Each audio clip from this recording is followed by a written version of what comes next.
Hey guys, welcome to the channel and welcome back to another fun creative photography video. In this one, I'm going to show you how you can get really cool images just like this using simply a tennis ball, some water, and a racket. So without further ado, let's go ahead and get into it. So there's a couple of things that I want to bring to your attention first. One of them is you can see that everything is backlit. That is going to really help us get some really defined detail out of the water particles that come out of the ball when I spin it. Another is the fact that I am dipping the ball in water every single time that I spin it. This helps basically have a lot more water in the shot and just give you a much better result.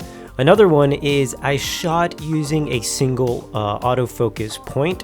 So what that means is I was able to pre-focus, hold my focus, and then spin the ball on that same focus access plane and nail the shot that way.